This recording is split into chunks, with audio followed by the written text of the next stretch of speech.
It was July 2017 when I left my friend Will's house in the valley. The night had been full of noise and laughter, but the drive home to Canoga Park was quiet, almost too quiet. By the time I reached Victory Boulevard, it was close to 1 in the morning. The road stretched out empty, broken only by the occasional glow of weak streetlights.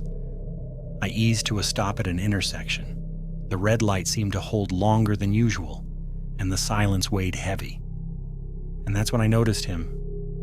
In the left turn lane, a man drifted in odd, clumsy motions, like he was swaying to music no one else could hear. A crimson hood covered his face, with rough eye holes cut into the fabric. His hands hung low, and in one of them, a knife caught the light. He stopped moving. For a few moments, he stood completely still, facing my car. Even from a distance, it felt like he was watching me. The street, the stoplight, the night itself, all of it seemed to narrow down to that figure standing in the dark. When the light finally turned green, I pressed the gas as hard as I could and left him behind. The shape of that hooded mask kept lingering in my mind long after he was out of sight. I figured it was best not to think about it, but for some reason, the mask clung to me, trailing me home like a shadow. The drive felt longer than usual. The road stretched on in eerie silence, each block looking like the last. I kept glancing at the mirrors, half convinced I would see headlights appear behind me or the crimson hood glinting from the sidewalk. Once I thought I saw movement near a closed shop front, but it was nothing more than a shifting shadow. I rolled the windows up despite the warm night air, my hand gripping the wheel so tightly it ached. The hum of the tires seemed too loud, as if it might draw attention from something I couldn't see. Once I reached home, I tried to shake it off. I did a few quick chores, rinsed a plate in the sink, and dropped my bag by the stairs. The fridge hummed steadily, and the clock in the hallway ticked louder than usual, filling the silence. As I drew the blinds, I thought I heard a car door shut outside. For a second, my chest tightened, but then I told myself it was probably just Jeremy, my neighbor, pulling in from his night shift. He always did around this time. I peered once through the window, saw nothing unusual, and locked the door. Upstairs, I scrolled through my phone trying to push the image of that mask out of my head. Eventually, I drifted off. Sometime later, a sound pulled me from sleep. A dull thud somewhere in the hallway. My brother often came home late from work, so I barely stirred. I glanced at my phone, noted the time, and rolled over. Then came the footsteps. Slow, deliberate, and heavy against the wooden floor. The kind of weight that didn't sound like someone arriving home, but like someone already inside. The footsteps moved slowly across the hall, deliberate and heavy, each one dragging the silence deeper into the room. I stayed still, straining to listen, every nerve awake. My brother had not come home yet. Whoever was out there was not him. Something inside me acted on instinct. I slid off the bed, crouching low, and edged toward the small closet in the corner. My pulse pounded so hard that I thought the sound alone would give me away. I pulled the door open just wide enough to slip inside, shutting it again as carefully as I could. Darkness swallowed me whole, the thin slats barely letting in a trace of light. I had just managed to tuck myself into the narrow space when I heard the bedroom door creak. Boots crossed the floor, slow and steady. The air felt tighter inside the closet as I pressed myself back against the wall. Through the slats, I could see nothing but faint shadows shifting in the dark. My phone sat glowing on the bed where I had left it, a silent marker of my presence. The figure lingered. I heard the faint drag of a hand across my desk, the click of a drawer opening. Objects shifted, one after another, as if someone was searching. A low scrape followed as they pulled at the dresser. Whoever it was moved without hurry, opening, closing, examining.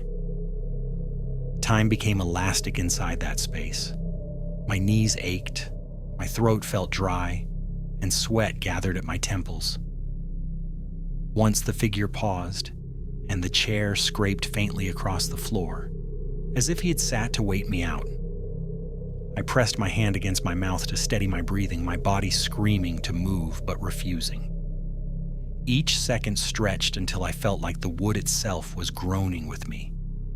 My calves trembled from crouching, my arms tingled from being pinned. A cough built in my chest, sharp and desperate, but I forced it down until tears stung my eyes. At some point, my phone buzzed with a notification. The vibration against the wood of the bed frame sounded like thunder in the silence. His footsteps stopped. The boards groaned as he stepped closer. The glow of the phone faded, and with it the room fell into shadow again. Silence pressed in. I waited. 10 minutes. 20. Time became untrustworthy in that dark.